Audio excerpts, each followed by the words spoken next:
Navi university of agriculture Faisalabad मौसम शिद्दत इख्तियार कर रहे हैं जी कि दिसंबर में गर्मी थी मिड ऑफ दिसंबर तक, फिर अचानक 20 दिसंबर के बाद टेम्परेचर कूल हुआ, जनवरी 10 तक बहुत ही शिद्दत के साथ कूल हुआ और फिर जनवरी के 20 जनवरी के बाद टेम्परेचर नॉर्मल होना शुरू हुआ, लोगों ने मेज लगाना शुरू कर दी और अभी इस वक्त फरवरी का स्टार्ट है और टेम्परेचर जो ना वो अच्छा खासा दोबारा इंक्रीज हो रहा है।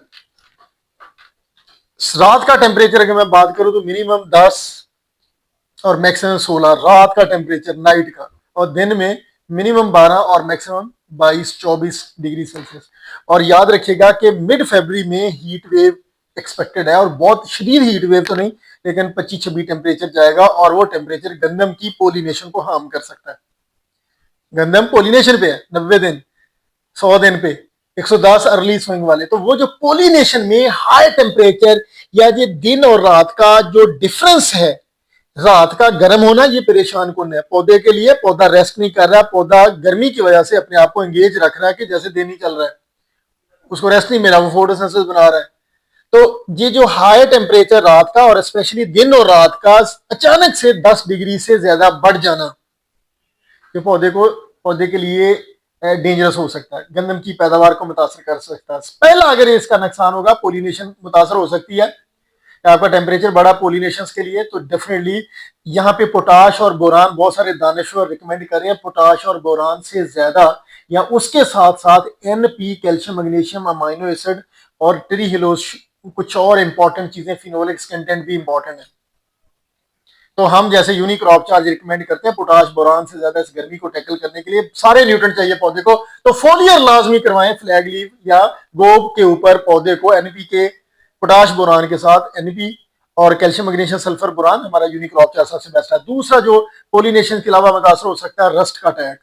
अब दिन और रात का टेम्परेचर है, ह्यूमिडिटी बढ़ेगी, टेम्परेचर बढ़ेगा, ह्यूमिडिटी भी अगर इंक्रीज होती है तो आपका रस्ट जो है ना वो तो नहीं खड़ी है कि इस तरह के टेम्परेचर में जो आइडियल है उसके लिए अगर फरवरी गर्म हो जाता है 15 फरवरी के बाद तो रस्ट का अटैक आएगा, आपको प्रिवेंटिव करवानी पड़नी है।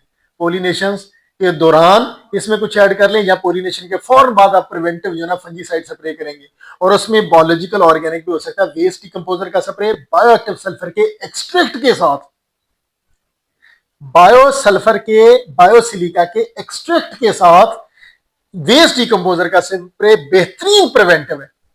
रस्ट नहीं आएगा, हमारे पिछले सालों के एक्सपीरियंस है, रस्ट नहीं आएगा। आपकी मर्जी फंजीसाइड भी कर सकते हैं, इकोनॉमिकल फंजीसाइड ले लें। इवन ये दोनों चीजें आप यूनिक क्रॉप चार्ज में भी मिक्स कर सकते हैं, वेस्ट डिकम्पोजर भी और सल्फर का एक्सट्रैक्ट भी, और आपका जो बोरान और आपका पोटाश की अवेलेबिलिटी, बाकी न्यूट्रेंट की अवेलेबिलिटी, अमाइनो एसिड की अवेलेबिलिटी के साथ बायोसल्फर का एक्सट्रैक्ट, वेस्ट डिकम्पोजर का इस फोलियर स्प्रे में आ जाना भी आपको एज ए प्रिवेंटिव फंजीसाइड के अगेंस्ट गंदम में प्रोटेक्शन देगा। और तीसरा बड़ा नुकसान हो सकता है जी कि जिन लोगों की पोलिनेशन मुकम्मल हो गया, ग्रेन फिलिंग स्टेज है, अगर मिड फरवरी में टेम्परेचर बढ़ता है तो उनके दाना पिचकेगा, दाने की प्रॉपर विगर, आपका जो स्पाइकलेट है, स्पाइकलेट में जो ग्रेन है वो विगर अचीव नहीं कर पाएगा। आपको डेफिनेटली वेस्ट डिकम्पोजर और यूनिक क्रॉप चार्ज या किसी अच्छे अमाइनो एसिड का क्रॉप सप्लीमेंट का स्प्रे करवाना है आपको अगर आपका टेम्परेचर बढ़ रहा है। और इसमें अपनी इकोनॉमिक्स देखिए, वेस्ट डिकम्पोजर सबसे बेस्ट है, अपना एनपीके बना लें, नहीं तो फिर यूनिक क्रॉप चार्ज सबसे बेस्ट है। आप इसको टैकल लें, आपका पौधे की विगर तो सेट रहेगी, ग्रीन की विगर भी ये डैमेज नहीं होने देगा, डिस्टर्ब नहीं होने देगा।